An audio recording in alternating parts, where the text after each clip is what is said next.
মুর্শেদ আলম, জুয়েল, নাম বলতেই থাকবো।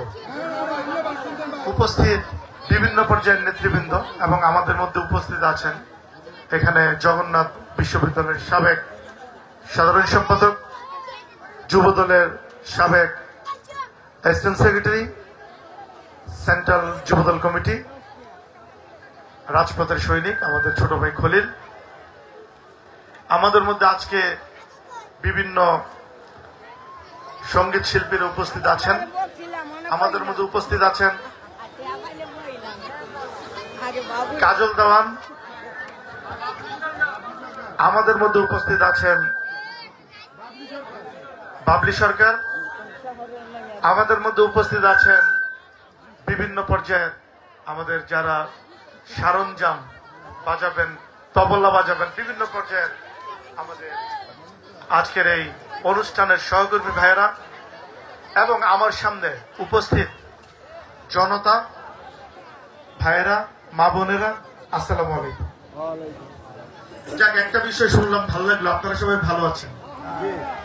এখন বাজে কয়টা? একটা বাজে আপনারা এভাবে উপস্থিত হয়েছেন, আপনারা আছেন। যাক, আমি মনে করছি আজকের এই সঙ্গীত পরিবেশনে উরুস শরীফে যারা থাকছেন, কি বাবলি সরকার আর হলো আমাদের কাজল দেওয়ান, তারাও আসলে আমি মনে করি তাদেরও একটা যথেষ্ট সম্মান আপনারা দিয়েছেন, তার জন্য আপনাদেরকে ধন্যবাদ জানাচ্ছি। তো আসলে মাথায় রাখতে হবে আমরা সবাই মিলেমিশে সুন্দরভাবে সুন্দর বাংলাদেশ গড়ার জন্য কাজ করতে হবে। সংগ্রামী ভাইয়েরা, সংগ্রামী এলাকাবাসী, আসলে আমার একটু আসতে লেট হয়েছে, আমি তার জন্য আপনাদের কাছে মাপ চেয়ে নিচ্ছি। I am extremely sorry. Basically আমার একটু শারীরিক অবস্থাটা খারাপ ছিল, আমি আজকে আসলে আসতে চাই নাই, কিন্তু আমি মাসুম শিকারী এবং বিভিন্ন নেতৃবৃন্দের রিকোয়েস্টে বাধ্য হয়েছি আসতে। তো যাই হোক, আসার পরে আপনাদেরকে দেখে কিন্তু সুস্থ হয়ে গিয়েছে।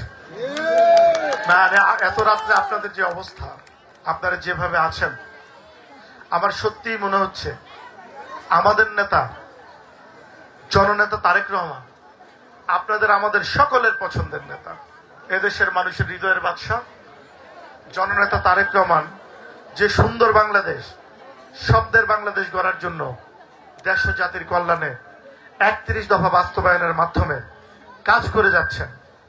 আপনাদের দেখে সত্যিই মনে হচ্ছে এত সুশৃঙ্খল ভাবে আপনারা আছেন, এত সুন্দরভাবে আপনারা আছেন, এত গুছালো ভাবে আপনারা আছেন। আসলে আমি আজকে আরেকবার বলতে চাই, মাহমুদপুর ইউনিয়নের সকল জনগণ আমাদের 2500 বাসী 100% সুশৃঙ্খল, ঠিক কিনা ভাইয়েরা? কি বোনেরা, মায়েরা, ঠিক আছে? যাই হোক, আমি আমার বক্তৃতা দীর্ঘায়িত করব না। আমি আজকের যে উরুস শরীফ, আমি প্রতি বছর এটা হয়ে থাকে এই উরুস শরীফ, আমি উত্তরোত্তর এই উরুস শরীফ এবং এই মাজার, এই এলাকার সমৃদ্ধি কামনা করছি। সবাইকে ধন্যবাদ জানাচ্ছি এবং আমি আপনাদের সবার কাছে আহ্বান জানাচ্ছি, আসুন আমরা সবাই মিলে জননেতা তারেক রহমান যেরকম একটি সুন্দর সুন্দর শব্দের বাংলাদেশ দেখতে চান, গড়তে চান, আমরা 2500 বিএনপি অঙ্গ সংগঠন, মাহমুদপুর বিএনপি অঙ্গ সংগঠন এবং 2500-এর জনগণ, মাহমুদপুরের জনগণ, আমরা সবাই মিলে একসাথে একজোটে কাঁধে কাঁধ মিলে কাজ করে আমরা আমাদের নেতা জননেতা তারেক রহমানের সেই স্বপ্নকে বাস্তবায়ন করি। আমরা সবাই মিলে 31 দফা বাস্তবায়নের মাধ্যমে জননেতা তারেক রহমানের নেতৃত্বে আমরা দেশ ও জাতির কল্যাণে কাজ করে একটি মাদক মুক্ত 2500 গড়ে তুলি, একটি সন্ত্রাস মুক্ত 2500 গড়ে তুলি, একটি চাঁদাবাজ মুক্ত 2500 গড়ে তুলি, সকল প্রকার ঝামেলা দূষর মুক্ত, স্বৈরাচার মুক্ত সুন্দর স্বপ্নের 2500 গড়ে তুলি, ঠিক কিনা ভাইরা? রাজি আছেন? হাত তুলে দেখান। রাজি আছেন তো? একটু সাউন্ড করে বলেন, শুনতে চাই।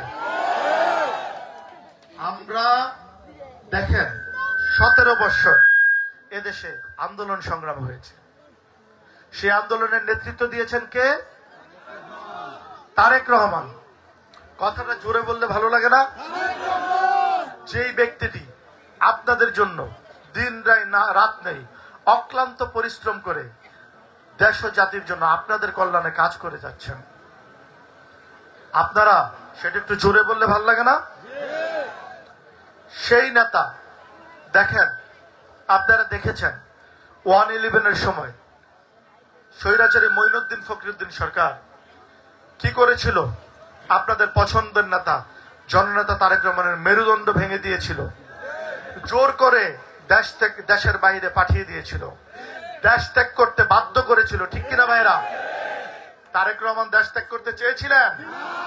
তারেক রহমান দেশ ত্যাগ করতে চায়নি ভাইরা, সংগ্রামী ভাইরা, বোনেরা, মায়েরা। তারেক রহমান কিন্তু দেশ ত্যাগ করতে চায়নি, কারণ তারেক রহমান দেশকে, এদেশের মানুষকে ভালোবাসেন। সে শহীদ প্রেসিডেন্ট জিয়াউর রহমানের সন্তান, সে এদেশের গণতন্ত্রের মা দেশনেত্রী বেগম খালেদা জিয়ার সন্তান। এদেশের প্রত্যেকটি মানুষকে জননেতা তারেক রহমান ভালোবাসেন, অন্তর দিয়ে ভালোবাসেন। ওনার উপর এত অত্যাচার হয়েছে, এত টর্চারিং হয়েছে, কিন্তু কোনোভাবেই কিন্তু আপনাদেরকে ছেড়ে, আমাদেরকে ছেড়ে দেশ ত্যাগ করতে চাননি। অবশেষে সেই স্বৈরাচারী মঈনুদ্দিন ফখরুদ্দিন সরকার বাধ্য করেছে, কিন্তু যখন এয়ারপোর্টে উনি ছিলেন তখন কিন্তু আমাদের নেতা জননেতা তারেক রহমানের চোখ অশ্রুতে জর্জরিত ছিল, অশ্রুসিক্ত ছিল। আপনারা দেখেছেন ভাইয়েরা, দেশের বাইরে থেকে উনি অসুস্থ থেকেও উনি কিন্তু বসে থাকেননি।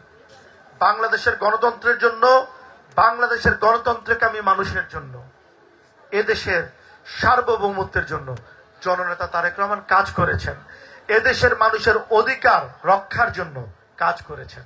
আজকে আপনারা তার রেজাল্ট পেয়েছেন, সুফল পেয়েছেন। ঠিক কিনা ভাইরা? এই 17 বছরে যে গণতান্ত্রিক আন্দোলন হয়েছে, সেই গণতান্ত্রিক আন্দোলনের নেতৃত্ব দিয়েছেন কে? তারেক রহমান।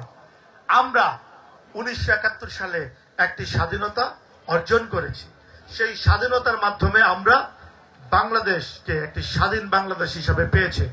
সেই স্বাধীনতার ঘোষণা কে দিয়েছিলেন? শহীদ প্রেসিডেন্ট জিয়াউর রহমান, যেই ব্যক্তিটি সবচেয়ে বেশি স্বাধীনতায় ভূমিকা রেখেছিলেন এবং বাংলাদেশে স্বাধীনতার ঘোষণা দিয়েছিলেন 1971 সালে। সেই ব্যক্তি শহীদ প্রেসিডেন্ট জিয়াউর রহমান। ঠিক সেই স্বাধীনতা অর্জনের পরে বাংলাদেশের জনগণ, বাংলাদেশের মানুষ স্বাধীনতা হারিয়ে ফেলেছিল, গণতন্ত্র হারিয়ে ফেলেছিল। আপনারা আপনাদের মনের কথা, মনের ভাব প্রকাশ করতে পারছিলেন না। ঠিক কিনা ভাইরা?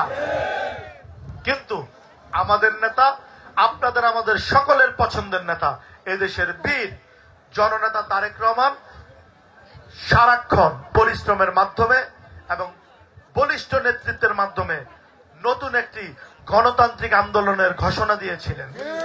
যেই গণতান্ত্রিক আন্দোলনের মাধ্যমে 17 বছরে আন্দোলনে আমরা